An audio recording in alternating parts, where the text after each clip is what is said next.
One piece chapter 1140 के spoilers आ चुके हैं और तुम लोग यकीन नहीं करोगे कि मुझे वो मिले कैसे। मैं अपने बेड पे लेटा हुआ था और सोने ही वाला था, तभी मैंने सडनली अचानक से यूं ही सर्च कर लिया पूरी में कि भाई वन पीस चैप्टर 1140 स्पॉयलर्स कब आएंगे, और वो चीज सर्च करते ही मेरे सामने स्पॉयलर्स थे। और इसीलिए मैं वो स्पॉयलर्स पढ़ने के बाद अभी वीडियो बना रहा हूँ, क्योंकि वन पीस की वीडियोस मेरी अच्छी खासी चल रही है, उन पे रीच आ रही है। मतलब जो ऑडियंस है उनको वन पीस का कंटेंट पसंद आ रहा है, और तुम्हें पसंद आ रहा है तो मैं बनाऊंगा भाई। इस वीडियो के अंदर हम लोग वन पीस के चैप्टर 1140 के स्पॉयलर्स के ऊपर बात करने वाले हैं। लेकिन उससे पहले मैं तुम लोग को एक चीज बता देना चाहता हूँ कि इससे पहले जो मैंने वीडियो बनाई थी वो जाकर तुम लोग एक बार देखो, एंड उस वीडियो के अंदर मैंने जो चीजें बताई थी वही सारी चीजें इस चैप्टर में हुई। आई मीन एग्जैक्ट एक्यूरेट नहीं हुई, लेकिन हाँ चीजें वही सारी। मैंने उस वीडियो के अंदर 3 पॉइंट्स बताए थे, और उन 3 पॉइंट्स में से इस चैप्टर के अंदर 2 चीजें हो चुकी हैं। और एक जरूरी बात, उस वीडियो के अंदर मैंने जो चीजें बताई थी वो मेरी खुद की नहीं थी, मैंने इंटरनेट के ऊपर वो चीजें पढ़ी थी एंड मैं तुम लोग के साथ वो चीजें शेयर कर दी थी। उसका कोई भी क्रेडिट मेरे ऊपर नहीं जाता भाई। सबसे पहले तो वन पीस के चैप्टर 1140 का नाम होगा स्कॉपर गैवन। स्कॉपर गैवन तुम लोग को मैं नहीं बताने वाला कौन था, अगर बताने बैठ गया तो वीडियो लंबा हो जाएगा। बस इतना जान लो कि लास्ट चैप्टर के अंदर ये बंदा इंट्रोड्यूस करवाया गया था हमें, और तुम लोग अगर ये वीडियो देख रहे हो तो तुम लोग को लास्ट चैप्टर के बारे में पता ही होगा। चैप्टर शुरू होता है इसकी कवर स्टोरी से, जिसके ऊपर हम लोग बात नहीं करने वाले। कवर स्टोरी के बाद जो एक्चुअल चैप्टर अपना शुरू होता है वो शुरू होता है जहाँ पर पिछला चैप्टर खत्म हुआ था उसके आगे से ही। लास्ट चैप्टर में हम लोगों ने ये चीज देखी थी कि स्कॉपर गैवन ने लूफी को चैलेंज कर दिया था कि अगर तुझे लोकी को फ्री करना है तो उसको फ्री करने की चाबी मेरे पास है, ये रही, और अगर तू इस चाबी को चाहता है तो मुझसे भिड़ ले, मुझे हरा के दिखा और मैं ये चाबी तुझे दे दूंगा। एंड इस चैप्टर के अंदर भी हम लोग को वही सारी चीजें होती हुई दिखाई गई हैं। लूफी ने गैवन के चैलेंज को एक्सेप्ट कर लिया है और अब वो गैवन से लड़ाई कर रहा है। मैं नाम अगर इसका गलत ले रहा हूँ, गैवन बोलना चाहिए मुझे या गैवन, समझ नहीं आ रहा। अगर मैं गलत बोल रहा हूँ तो तुम लोग अपने मन से समझ लेना भाई। स्कॉपर में ज्यादा इसको प्रेफर करूंगा, तो स्कॉपर से भी समझ जाना अगर मैं बोल दूं तो। अब लूफी और स्कॉपर की जब फाइट शुरू हुई तो स्कॉपर पूरी तरह से उस फाइट को डोमिनेट कर रहा था। मतलब मैं इस चीज को बड़ा चढ़ा कर नहीं बोलूंगा, क्योंकि ये बस स्पॉयलर्स हैं, हमें बस बातें सुनने को मिली है। इसीलिए बस इतना मान लो कि इस फाइट की शुरुआत में जो अपना स्कॉपर है वो पूरी तरह से इस फाइट को डोमिनेट कर रहा था, और लूफी को अपने आप को मारने का कोई भी मौका नहीं दे रहा था, और लूफी के ऊपर खुद अटैक करे जा रहा था। हमें स्पॉयलर्स के अंदर ये भी बताया गया है कि स्कॉपर ने लूफी को मारा भी है, मतलब हिट करा है उसको। फ्रेंडली हिट होगा वो, शायद ज्यादा कुछ गंभीर हिट नहीं होगा, उसको सीरियसली मत लो। लेकिन स्कॉपर ने लूफी को हिट करा है, और लूफी को इस टाइम पर बहुत ही ज्यादा स्ट्रगल करनी पड़ रही है स्कॉपर से लड़ने के लिए। लेकिन जब स्कॉपर लूफी को काफी बार मार देता है तब लूफी फ्रस्ट्रेशन के मारे अपना गियर 5 एक्टिवेट कर लेता है, और उसके गियर 5 को एक्टिवेट करते ही जोरो भी फाइट के बीच में कूद पड़ता है अपने कैप्टन की हेल्प करने के लिए।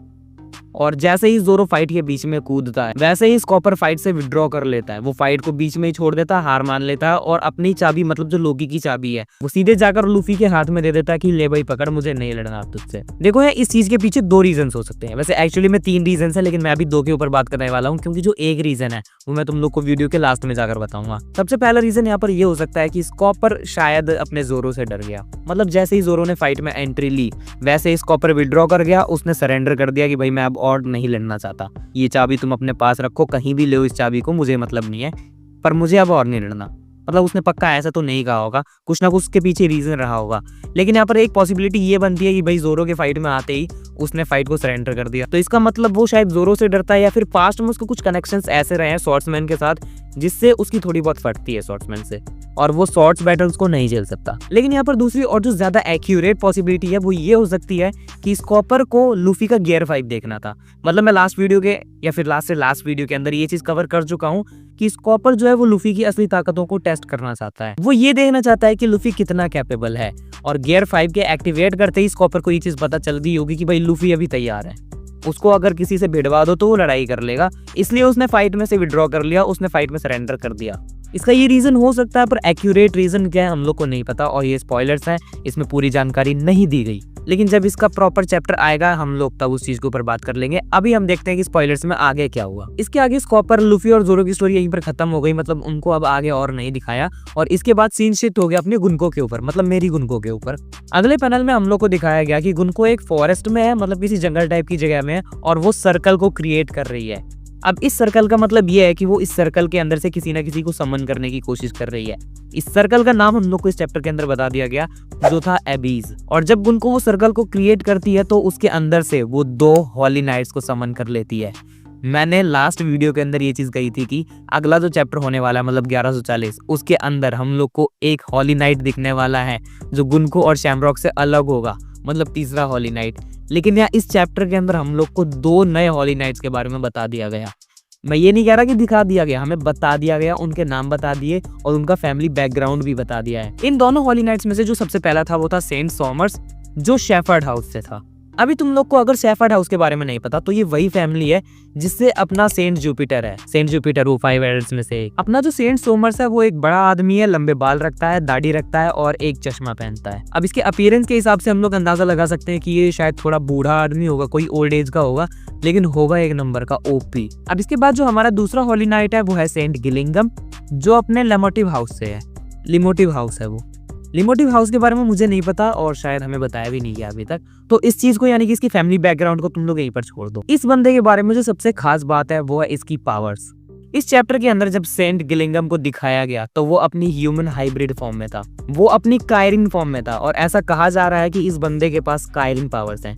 जो मिथिकल क्रिएचर है कायरिन या फिर किरिन जो भी कहते हैं उसको, मैं इसका नाम गलत भी ले सकता हूँ तो उसके लिए मुझे माफ कर देना, उसकी पावर्स है इस बंदे के पास, क्योंकि चैप्टर के अंदर ये हाइब्रिड फॉर्म में दिखाया गया है, वो भी कायरिन की फॉर्म में। अब इन दोनों हॉली नाइट्स को देखकर शैमरॉक उनसे ये चीज पूछता है कि भाई हमने तो एक मंगाया था, तुम दो यहाँ पे क्या कर रहे हो? मतलब हम लोगों को एक की जरूरत थी, हमने एक की डिमांड करी थी, तो तुम लोग दो यहाँ पर क्यों आ गए हो? तो उन्हीं दोनों में से गिलिंगम शैमरॉक को बताता है कि भाई शैमरॉक तुझे अभी के अभी मैरी जॉइस में वापस जाना होगा, कुछ कांड हो गया, वो रीजन हम लोग को नहीं बताया गया इस चैप्टर के अंदर, लेकिन तुझे अभी के अभी मैरी जॉइस में वापस जाना होगा और इसीलिए तेरी जगह लेने के लिए हम लोग दो बंदे यहाँ पर आए हुए हैं। शैमरॉक उनसे ज्यादा बहस नहीं करता और वो जाने के लिए तैयार हो जाता है, लेकिन वो जाने से पहले एक लाइन कहता है कि we will make a game.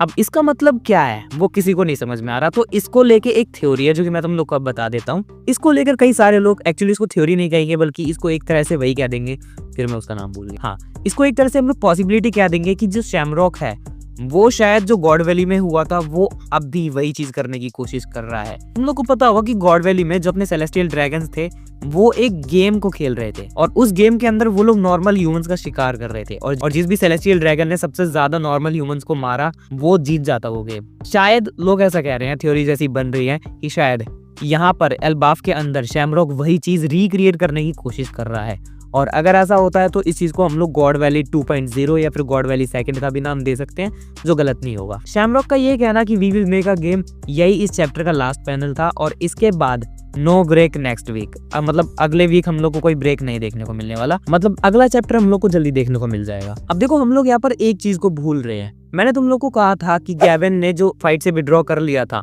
उसके 3 रीजन हो सकते हैं और उनमें से मैंने तुम लोग को 2 ही बताए थे और एक रीजन मैंने कहा था कि मैं बाद में बताऊंगा। तो इसका रीजन ये हो सकता है कि जो 2 हॉली नाइट्स जिन्होंने अभी अभी एल्बाफ के अंदर एंटर किया है, स्कॉपर ने उनका स्पिरिचुअल प्रेशर नहीं सॉरी उनकी हाकी को सेंस कर लिया हो और इसीलिए उसने उस बैटल से विड्रॉ कर लिया, वहां पर अपना सरेंडर कर दिया और अब वो लूफी को वो चाबी देकर तुरंत ही उन दोनों हॉली नाइट से निपटने के लिए पहुंच जाएगा। ये भी थ्योरी है, ये भी पॉसिबिलिटी है, ऐसा भी हो सकता है, लेकिन उसने फाइट से विड्रॉ क्यों किया ये एक बहुत बड़ा सवाल है जो इस चैप्टर के अंदर हम लोग के लिए छोड़ दिया गया है। और दूसरा सबसे बड़ा सवाल ये है कि शैमरॉक को मैरी जॉइस में वापस क्यों बुलाया गया, ऐसी क्या इमरजेंसी पड़ गई कि भाई तू वापस आजा, तेरे बिना काम ही नहीं होएगा।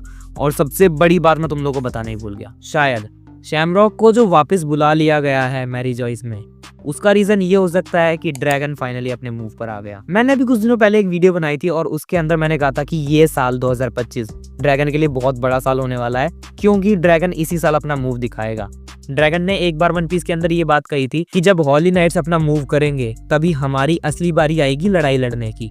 और हॉली नाइट्स अपीयर हो चुके हैं, वो लोग अपनी चीजें शुरू कर चुके हैं, काम कर रहे हैं और हॉली नाइट्स की खबर हो सकता है कि ड्रैगन के कानों में कहीं ना कहीं से पड़ गई हो और इसीलिए अब उसने अपना नेक्स्ट मूव चल दिया हो और उसके मूव को रोकने के लिए, उससे निपटने के लिए शैमरॉक को मैरी जॉइस में वापस बुलाया गया। हो सकता है कि ये चीज हो, इसीलिए शैमरॉक को वापस जाना पड़ा और एल्बाफ में उसके काम कोई और संभाल रहा है अब। और आज के इस वीडियो के लिए बस इतना ही। मैं तुमसे मिलूंगा फिर किसी अगले वीडियो में और एक और बहुत बड़ी अनाउंसमेंट करना फिर मैं भूल गया। तुम लोग को शायद अगला वीडियो या फिर अगले के अगला वीडियो जेजे के व्हाट इफ जेजे के वाला उसका 3rd पार्ट देखने को मिल जाएगा। मुझे नहीं पता, शायद मैं बीच में 1-2 वीडियो बना दूं या नहीं बनाऊं, पर देखने को मिल जाएगा। और हाँ, हम लोग व्हाट इफ लेकर आने वाले हैं वन पीस के ऊपर भी। अगर तुम लोग को वन पीस के कंटेंट में इंटरेस्ट आ रहा है तो लो भाई, तुम्हारे लिए सोने पर सुहागा हो गया। हम वन पीस के ऊपर व्हाट इफ सीरीज बनाने वाले हैं और उम्मीद करता हूं मैं तुम लोगों से और हम दोनों तुम लोगों से कि तुम उस सीरीज के ऊपर पूरा का पूरा सपोर्ट दोगे। शेयर जरूर कर देना उस सीरीज को, लाइक करो मत करो पर लाइक भी कर देना। बाकी तो मुझे तुम लोगों पर पूरा भरोसा है, तुम लोग जरूर उस चीज के ऊपर रिस्पॉन्स दोगे। और हाँ, इस वीडियो के लिए बहुत हो गया, मैंने बहुत बोल लिया, वीडियो लंबी होगी तो मैं एडिट करने में टाइम लगाऊंगा। Thank you so much for watching this video.